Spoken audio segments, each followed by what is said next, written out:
الشیطان الرجیم بسم اللہ الرحمن الرحیم الحمد للہ والصلاة علی اہلہا اما بعد فقط۔ ہماری گفتگو کا مرکز اور محور حقوق اور رائٹس، اور اس حوالے سے ہم نے جو بیس اور بنیاد بنایا ہے وہ ہے امام سجاد کی کتاب رسالہ حقوق۔ اس حوالے سے جو پرسوں گفتگو کا آغاز ہوا، اس میں سب سے پہلا حق جو ہماری گردن پہ ہے وہ خدائے عظیم، خدائے لا شریک کا ہے، کہ جہاں امام سجاد علیہ الصلوۃ والسلام فرماتے ہیں کہ فَأَمَّا حَقُّ اللَّهِ الْأَكْبَرُ فَإِنَّكَ تَعْبُدُهُ لَا تُشْرِكُ بِهِ شَيْئًا۔ اللہ کا سب سے بڑا حق جو ہماری گردن پہ ہے وہ یہ ہے کہ ہم اس کی عبادت کریں اور کسی بھی چیز کو اس کا شریک قرار نہ دیں، اور یہ کام عبادت اگر ہم انجام دیں، بندگی انجام دیں، تو کنڈیشن یہ ہے کہ اخلاص کے ساتھ ہو۔ اگر ایسا ہم نے کیا کہ اللہ کے حق کو ادا کیا عبادت کے ذریعے سے، اور کسی کو اللہ کا شریک قرار نہیں دیا، اور یہ تمام کام اخلاص کے ساتھ کیا، فَإِذَا فَعَلْتَ ذَلِكَ بِإِخْلَاصٍ جَعَلَ لَكَ، تو پھر کیا نتیجہ کیا ہوگا؟ نتیجہ یہ ہوگا کہ اللہ خود ذمہ داری لیتا ہے کہ أَن يَكْفِيَكَ أَمْرَ الدُّنْيَا وَالْآخِرَةِ،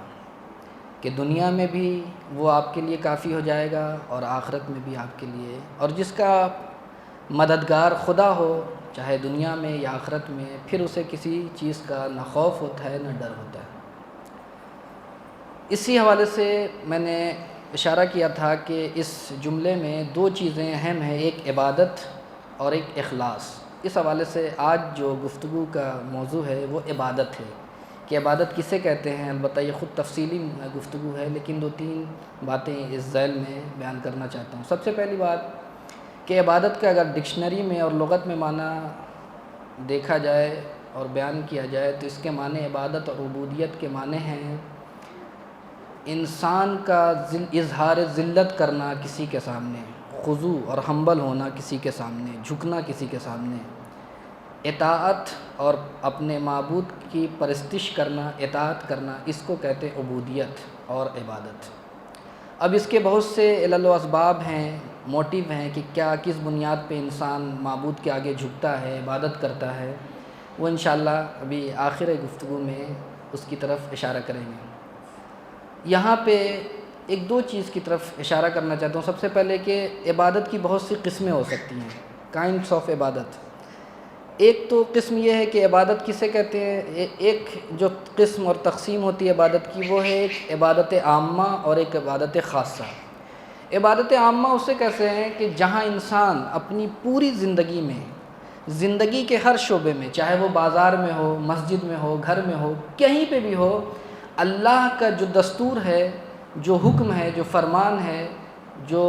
محرمات ہیں، جو واجبات ہیں، اس کی ہمیشہ پاسداری کرے، اس کو کہتے ہیں عبادت، یہ عام طور پہ۔ لیکن ایک خاص عبادت کا مفہوم جو ہے، جسے عبادت خاصہ کہا جاتا ہے، جو شریعت اسلام نے جو ہم سب پر عائد کیا ہے، جسے فروع دین کے نام سے آپ تعبیر کرتے ہیں، جس میں قربتاً اللہ کی شرط ہے، جیسے نماز، روزہ، حج، یہ تمام کیا ہے؟ عبادت خاصہ۔ یہ ایک قسم ہوا۔ ایک قسم جو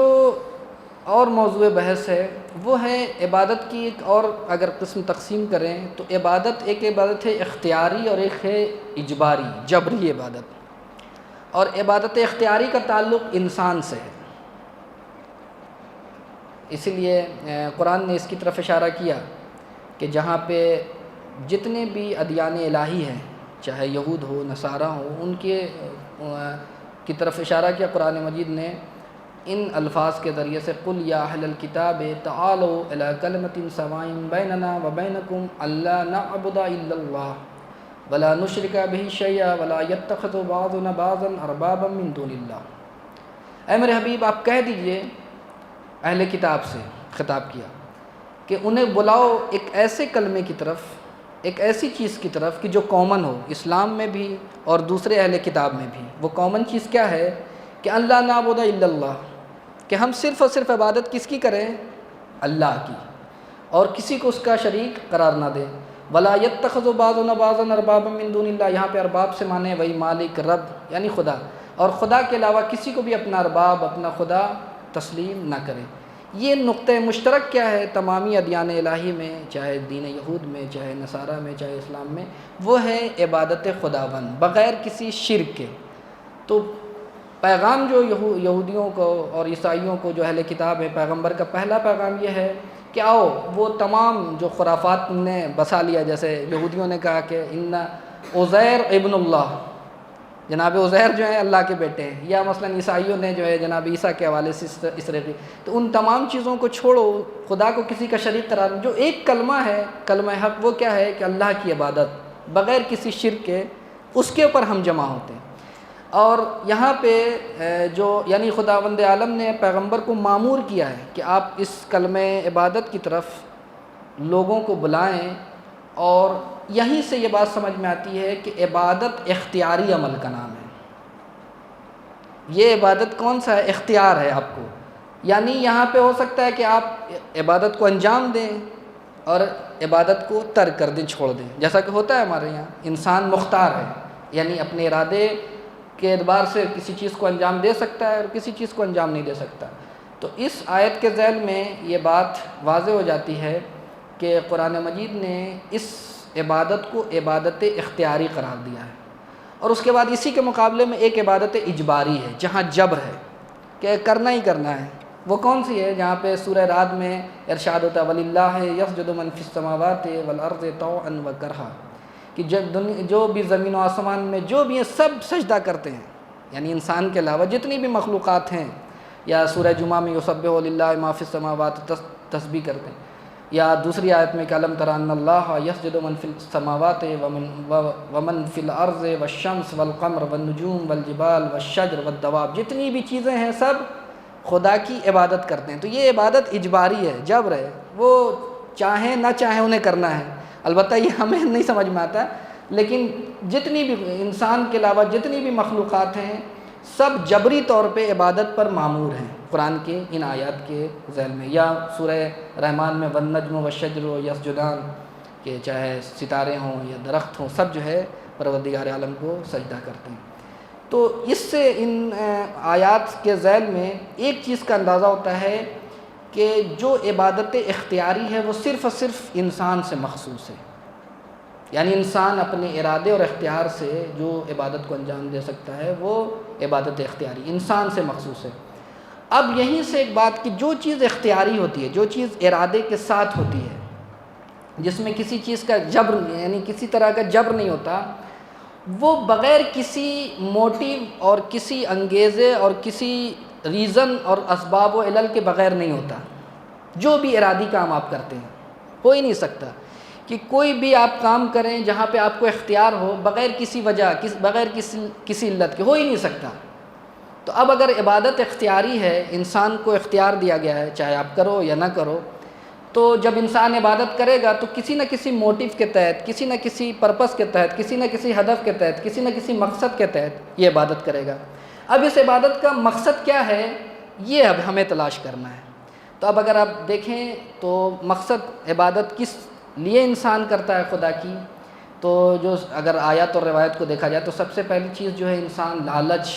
میں کرتا ہے خدا کی عبادت، جس کی طرف کہ خدا اگر ہم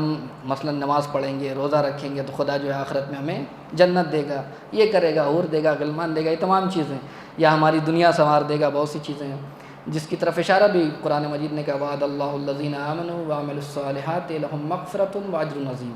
کہ اللہ کا وعدہ ہے ان لوگوں سے جو ایمان لائے ہوئے ہیں اور عمل صالح کرتے ہیں، ان کے لیے کیا ہے کہ ان کو معاف بھی کرے گا، ان کی مغفرت بھی کرے گا اور آخرت میں اجر عظیم سے نوازے گا۔ اس کے بعد دوسری وَمَن یُطِعِ اللَّهَ وَرَسُولَهُ يُدْخِلْهُ جَنَّاتٍ تَجْرِی مِن تَحْتِھَا الْأَنْہَارُ، جو بھی اللہ کی اطاعت کرے گا، رسول کی اطاعت کرے گا، ہم اسے جنت میں داخل کریں گے۔ تو یہ ایک ہے، اور خود کلام امام سجاد میں اگر آپ دیکھیں یہی موٹیو ہے کہ انسان کیا ہے کہ جب انسان عبادت کرے گا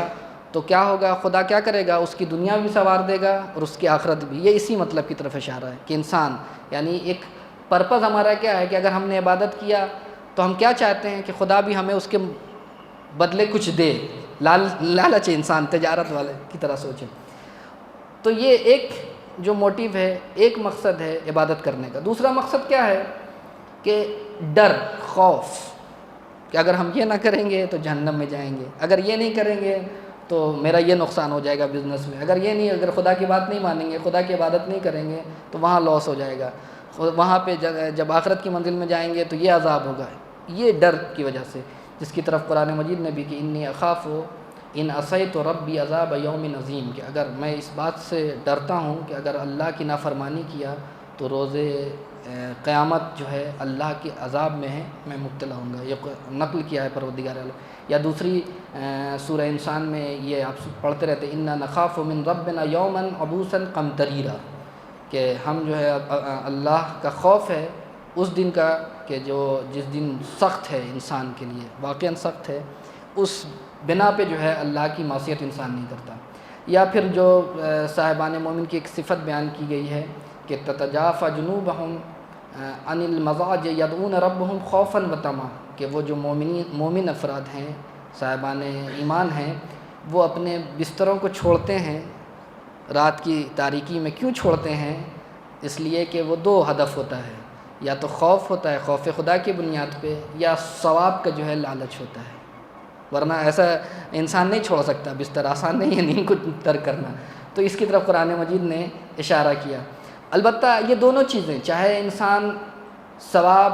اور لالچ کی بنیاد پہ عبادت کرے یا خوف کی بنیاد پہ، دونوں مستحسن ہے، اچھا ہے، کوئی ایسی بات نہیں ہے، بہرحال ہونا چاہیے۔ اسی لیے